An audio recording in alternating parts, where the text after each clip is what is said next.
Stock में आपका स्वागत है सर। आज बात करते हैं company systematic corporate system service limited company के बारे में। कंपनी के बारे में बहुत प्रश्न पूछे जाते हैं, सर कंपनी में क्या है, कंपनी यहाँ से कहाँ तक जा सकती है। और कंपनी में उससे पहले थोड़ा लगातार लोअर सर्किट भी लगे थे, तो कंपनी को देखते हैं क्या कंपनी है। सबसे पहले तो अगर कंपनी की बात करें, इसके अलावा हम एक और कंपनी के ऊपर बात करेंगे। उस कंपनी का फंडामेंटल उस कंपनी का ही बहुत ही जबरदस्त है और उस कंपनी में यहाँ से अपसाइड मूवमेंट में जाने की संभावना है, जिसमें कि मोतीलाल ओसवाल ने उसमें टारगेट भी निर्धारित किया है। ठीक है सर, मोतीलाल ओसवाल जी ने उसमें टारगेट भी निर्धारित किया है और कंपनी का यहाँ से वहां से अपसाइड मूवमेंट जाने की संभावना है। तो दोनों कंपनी ऊपर बात करेंगे। सबसे पहले देखते हैं सिस्टमैटिक कारपोरेट सिस्टम के ऊपर कंपनी क्या करती है। कंपनी करती है एक, देखिए यहाँ से एक एडवाइजरी सर्विस प्रदान करती है, किसमें, इन्वेस्टमेंट के लिए। ठीक है सर, एडवाइजरी सर्विस प्रदान करती है इन्वेस्टमेंट में। और किन किन को प्रदान करती है, FII, DII, इंश्योरेंस कंपनी और इन फाइनेंशियल इंस्टीट्यूशंस को। ठीक है, उसके बाद अगर बात करें तो कंपनी का मार्केट कैप अगर देखें तो मार्केट कैप 2984 करोड़ का मार्केट कैप है। उसके बाद करंट प्राइस अगर कंपनी की देखी जाए 219 की करंट प्राइस है। पी रेशियो के सामने स्टॉक 42 पे ट्रेड कर रहा है, जो कि ठीक है पी रेशियो।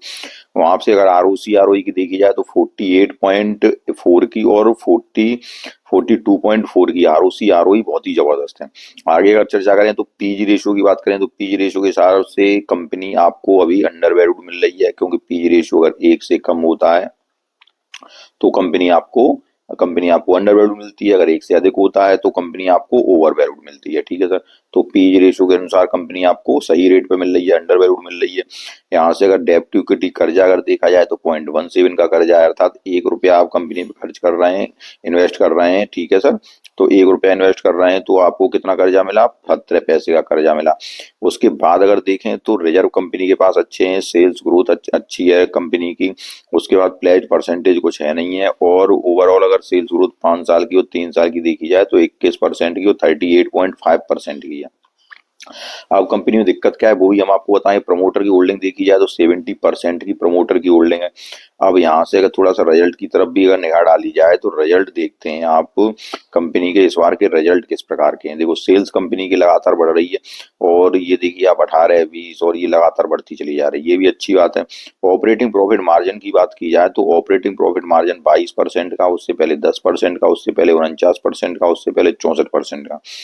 तो यहाँ अगर आप गौर से देखें तो ये ऑपरेटिंग प्रॉफिट मार्जिन कभी आप देखिए, कभी तो ये -4% हो गया, कभी ये 17% हो गया, कभी 49% हो गया, कभी 64% हो गया। ठीक है सर, तो यहाँ से अगर समझ में आ रहा हो कि ये कंपनी स्टेबल नहीं हो पा रही है, क्योंकि एक देखो एक तो एक तरीका होता है 21%, 22%, 23%, 24% इस प्रकार बढ़ता चला जाए।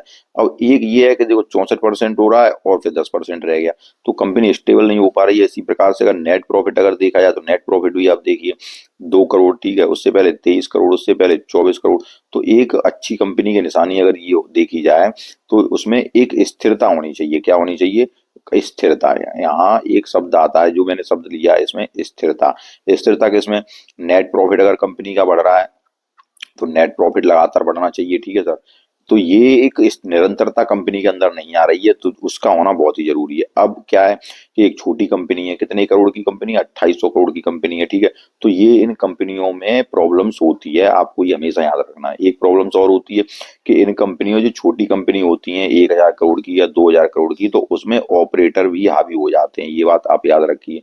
ऑपरेटर गेम भी चलता रहता है। अब ऑपरेटर गेम क्या होता है कि वो भी उसको कभी ऊपर ले जाते हैं, कभी नीचे लाते हैं। थोड़ा इस बात पे और आगे चर्चा करेंगे, लेकिन थोड़ा सा अगर साल दर साल का प्रदर्शन भी देखा जाए तो साल दर साल का प्रदर्शन भी देखिए, सेल्स तो लगातार बढ़ रही है, लेकिन यहाँ पे भी ऑपरेटिंग प्रॉफिट आप मार्जिन देखिएगा 6% का, उसका 50% का, उसका 41% का, 9% का, 29% का, ये भी यही कहानी कह रहा है।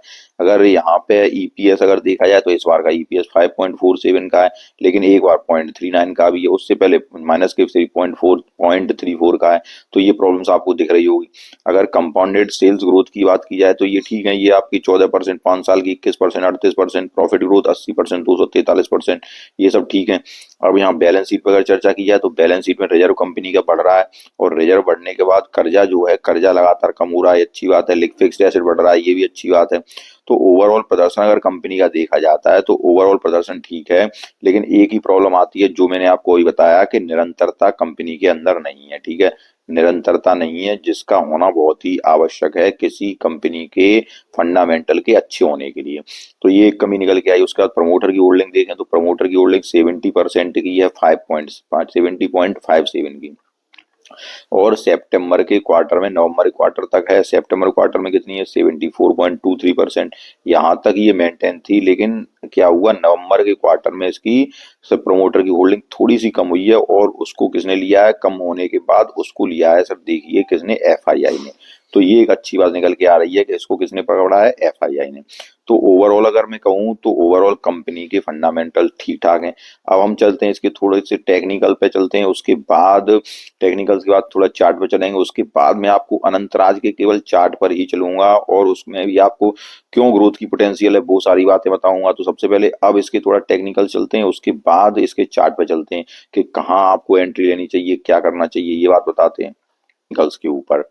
अब हमारी कंपनी के टेक्निकल के ऊपर, अगर टेक्निकल अगर देखा जाए तो यहाँ देखिए आरएसआई आपको कितनी दिखाई दे रही है, आरएसआई आपको 45.6 की है, ठीक है सर, जो कि आरएसआई आपको मिड रेंज में ही है। एमएफआई इंडेक्स अगर देखा जाए तो वो भी मिड रेंज में है। उसके बाद एमएसीडी है, एमएसीडी सिग्नल्स हैं ये, तो आप उसके बाद अगर आगे चलते हैं, अगर वॉल्यूम की अगर बात की जाए तो वॉल्यूम देखते हैं, वॉल्यूम किस प्रकार का है। वन डे का वॉल्यूम 92K का है, उसके बाद वीकली वॉल्यूम 118.4K का है। अगर यहाँ ये देखा जाए SMA, अगर मूविंग एवरेज की अगर बात की जाए तो देखो मूविंग एवरेज का हिसाब से अगर देखा जाए स्टॉक, तो 20 डे मूविंग एवरेज से अभी स्टॉक नीचे है, 200 डे मूविंग एवरेज के ऊपर है, ठीक है सर, और 50 डे मूविंग एवरेज से नीचे है स्टॉक, ठीक है। तो यहाँ से 200 डे मूविंग एवरेज के ऊपर है, ये एक अच्छी बात है। उसके बाद अगर यहाँ पे ये देखा जाए 20 डे मूविंग एवरेज और 50 डे मूविंग एवरेज के नीचे स्टॉक है। यहाँ से थोड़ा सा ऑसिलेटेड ट्रेंड आरएसआई है ये इसकी थोड़ा सा। और अगर आगे चलें तो बीटा देखते हैं कि बीटा से अगर पता चलता है कि अगर एक साल में कंपनी का प्रदर्शन ज्यादा वोलेटाइल नहीं रहा है, ठीक है। लेकिन उसके बाद अगर आगे देखते हैं, अब ये इंट्राडे वगैरह के लिए काम करता है तो इससे कोई मतलब नहीं है। यहाँ से और देखें तो कोई भी एक्टिव आपको बुलिश कैंडल और ना ही कोई बियरिश कैंडल दिखाई दे रही है। तो ये मैंने आपको थोड़ा टेक्निकल बताने का प्रयास किया। अब हम चलते हैं इसके चार्ट की तरफ, कंपनी का चार्ट क्या कहता है। यहाँ से आपको पता चलेगा कि चार्ट क्या कह रहा है और चार्ट पे किस प्रकार के पैटर्न बनना है। अब हमारी कंपनी के चार्ट के ऊपर जब मैंने चार्ट कंपनी का खोला तो यहाँ देखिए कि चार्ट पे इसने जो मैंने ट्रेंड लाइन डाली है, इस ट्रेंड लाइन को कंपनी ने ब्रेक कर दिया है, ठीक है। इस ट्रेंड लाइन को ब्रेक किया, और ट्रेंड लाइन को ब्रेक करने के बाद कंपनी कहाँ पे रुकी, आके इस प्राइस पे रुकी, जो कि मुंह यहाँ पे था ये लगभग, ठीक है सर, लगभग 182 रुपए पे। कहाँ पे, 182 रुपए पे। लेकिन उसके बाद कंपनी में फिर तेजी सी हल्की सी आई है, और यही 182 अंक पे सपोर्ट लेने के बाद, सपोर्ट 182 पे लेने के बाद, उसके बाद अब ये कहाँ पे आ गया है, लगभग 182 सपोर्ट लिया, उसके बाद आपको ट्रेड कर रहा है 218 पे, ठीक है सर। अब देखो, अब मैं अगर आपको बताऊं तो मैंने इसमें ट्रेंड लाइन डाली है। अगर आपके पास ये कंपनी है, ठीक है सर, कंपनी अगर आपके पास है तो क्या करना है, और कंपनी अगर आप लेना चाह रहे हैं तब क्या करना है। सबसे पहले तो कंपनी अगर आप लेना चाह रहे हैं, ठीक है, कंपनी अगर आप लेना चाह रहे हैं तो आप, अगर आप लेना चाह रहे हैं, ठीक है सर, तो आपको क्या करना है वो आपको समझाता हूँ। क्या करना है कि इसमें आपको उतना ही निवेश करना है जितना कि कंपनी अगर नीचे आती है। क्योंकि देखो एक छोटी कंपनी है जिसका मार्केट कैप 2800 और 2900 करोड़ का है, ठीक है सर। और मैंने आपको थोड़ा सा अगर एक अब इसका वनडे कैंडल का अगर दिखाऊं मैं आपको, वो देखिए थोड़ा चार्ट वनडे का खोलता हूँ इसमें सर, वहां से थोड़ा सा मैं अगर समझाऊं आपको, ये देखिए ये कंपनी का थोड़ा मैं चार्ट मैंने वनडे का इसलिए खोला कि यहाँ से ये देखिए इस प्राइस से 193 रुपए से कहाँ तक गई कंपनी, नॉन स्टॉप गई 335 तक, ठीक है, लगातार अपर सर्किट लगे 193 रुपए से, और 339 रुपए तक लगातार अपर सर्किट लगे, ठीक है। उसके बाद क्या हुआ वहां देखिए, अब आप कहाँ से उठी कंपनी, यहाँ ब्रेकआउट दिया 200 रुपए से, उठ के कहाँ तक गई 339 रुपए तक। उसके बाद कहाँ तक आई नीचे ये देखिए आप, उसके बाद 191 रुपए पे आ गई, ठीक है। मतलब जहां से उठी कंपनी वहीं पे आ गई, ये बात आप याद रखना। अब क्या होता है कि जब छोटी कंपनियां होती है, जैसे मैंने पहले भी कहा कि छोटी कंपनियों में ऑपरेटर हावी हो जाते हैं, इस बात को भी आपको याद रखना है, ठीक है सर। नहीं तो आप इसमें ज्यादा क्वांटिटी इन्वेस्ट कर दें, मतलब ज्यादा पैसे इन्वेस्ट कर दें, क्योंकि आज कुछ एक बीजीडीएल स्टॉक्स हुई जिसके ऊपर भी मैंने वीडियो बनाया, Bharat global dynamic developers limited, उसके कई मेरे पास कई कॉल्स आए उसके और कई मैसेज आए कि सर इस स्टॉक में हमने अपना पूरी पूंजी लगा दी है, इसमें अपना हमने सारा पैसा लगा दिया है। आपको कभी भी ऐसा स्टंट नहीं करना चाहिए मार्केट में। और एक तो एक मेरे पास ऐसा मैसेज आया जिसमें उसने कहा था कि मेरे पास मात्र इतने ही रुपए थे, जितने वो तरफ मैं रुपए नहीं बताना चाहूंगा, कि उतने ही रुपए थे जिसकी कि मुझको ईएमआई भरनी थी लोन की, किसकी, लोन की ईएमआई भरनी थी, और उसको भी मैंने उसी में लगा दिया है। और वो इसलिए लगा दिया है कि थोड़े पैसे पैदा हो जाएंगे, ठीक है सर। तो ये मार्केट का बहुत ही गलत रूल है। आपको मतलब रूल नहीं है ये आप गलती करते हैं। रूल तो ये है कि मार्केट में पैसा उतना ही लगाया जाए जितने के उस पैसे की आपको जरूरत ना हो, ये बात आप याद रखना है, ठीक है। अब क्या किया आपने, एक ऐसे शेयर में पैसा लगा दिया जो कि लगातार ऊपर की ओर लगातार ऊपर की ओर जा रहा है, तो ये गलत बात होती है। जब लगातार स्टॉक ऊपर की ओर जाता है तो आप थोड़ा सा सचेत रह जाइए वहां पे कि स्टॉक लगातार ऊपर की ओर जा रहा है, थोड़ी न तो उसमें गिरावट आ रही है, देखिए ये जा रहा है ऊपर फिर नीचे आ रहा है। तो ऐसे स्टॉक्स में अगर आपको निवेश का मन कर रहा है तो ऐसे स्टॉक्स में उतने ही पैसे इन्वेस्ट करिए जितना कि उसको नीचे जाने पे आपको दिक्कत ना हो, ये बात आप याद रखिएगा। इसमें क्या है, फंडामेंटल सारा मजबूत है, एफआईआई की होल्डिंग्स बड़ी है, सारा कुछ अच्छा है कंपनी में, लेकिन एक छोटी कंपनी है, ध्यान रखिए आप। एक छोटी कंपनी है, छोटी कंपनी में अक्सर ऑपरेटर हावी हो जाते हैं, इसलिए आपको निवेश कितना करना है, एक छोटा निवेश करना है। कितना निवेश, एक छोटा निवेश करना है, जिससे कि आपका अगर पैसा अगर ऊपर जा रहा है अच्छी बात है, लेकिन जब नीचे जा रहा है तो आपको दिक्कत ना हो, ये बात आप अवश्य याद रखें, ठीक है। दिक्कत ना हो और आप ज्यादा पैनिक महसूस ना करें, वहां से आपको ये दिक्कत ना हो कि अब हम इस स्टॉक में क्या करें, ठीक है सर। तो एक छोटा निवेश करना है, एक स्मॉल कैप निवेश करना है, अगर आप इस कंपनी में निवेश करना चाहते हो तो, ठीक है सर।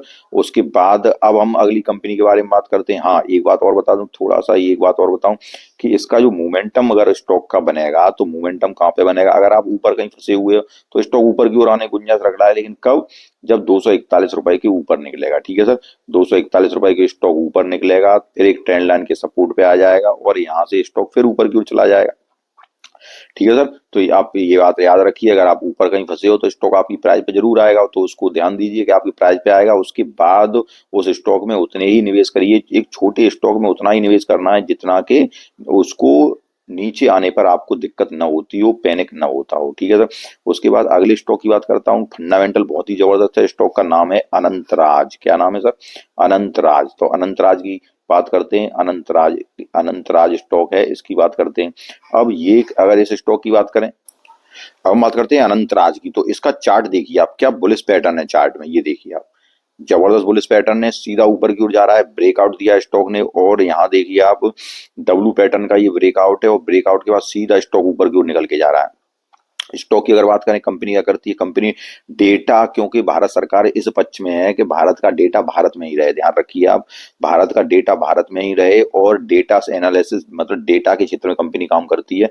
वैसे तो एक इंफ्रास्ट्रक्चर कंपनी, लेकिन इसकी एक कंपनी और है, उस अगर कंपनी का मैं नाम, इसकी एक सब्सिडरी कंपनी है अनंतराज की, अनंतराज क्लाउड करके है, ठीक है सर।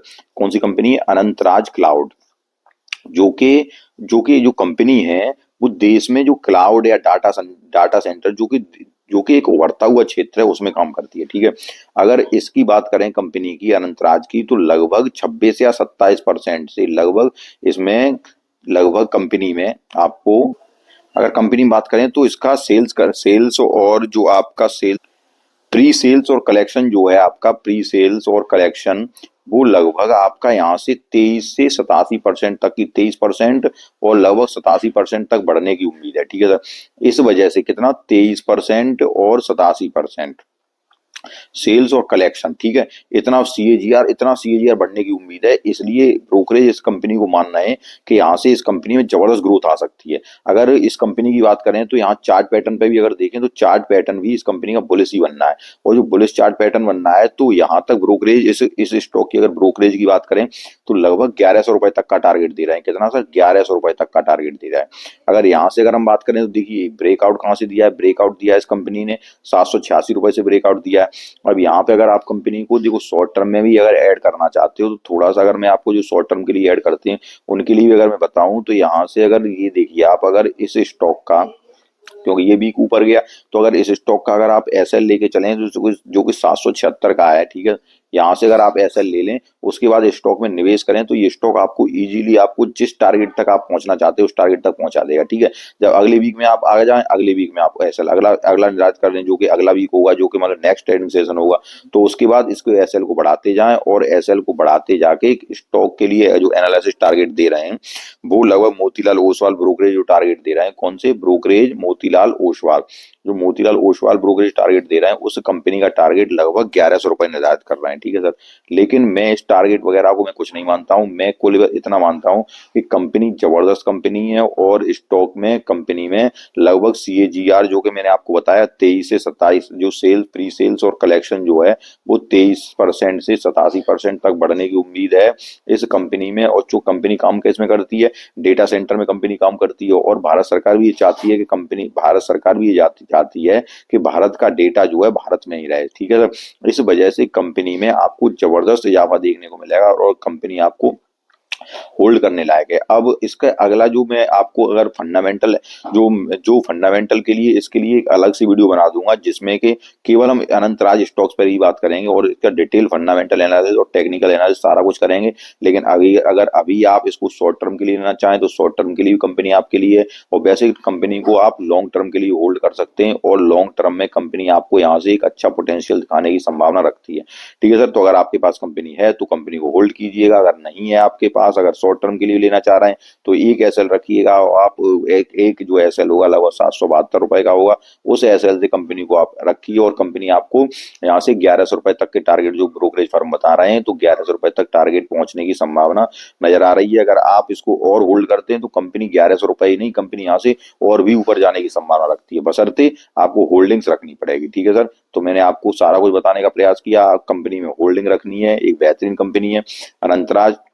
उससे पहले मैंने आपको सिस्टमेटिक कारपोरेट सिस्टम बताया। अब सिस्टमेटिक कारपोरेट सिस्टम थोड़ी सी रिस्की कंपनी है। रिस्की कंपनी क्यों है कि वो छोटी कंपनी है। जो छोटी कंपनी होती है उनमें कभी कभी ऑपरेटर्स हावी हो जाते हैं। जब ऑपरेटर हावी हो जाते हैं तो उस कंपनी को ऊपर ले जाते हैं, नीचे ले जाते हैं। वहां पे आपको अगर पैनिक नहीं होता हो तो आप उतनी ही क्वांटिटी ऐड करिएगा जितनी क्वांटिटी से आपको पैनिक न हो। और अनंतराज स्टॉक एक बेहतरीन फंडामेंटल का स्टॉक है जिसको आप ऐड कर सकते हैं, अपने पोर्टफोलियो में ऐड कर सकते हैं, शॉर्ट टर्म में ऐड कर सकते हैं, लॉन्ग टर्म में ऐड कर सकते हैं।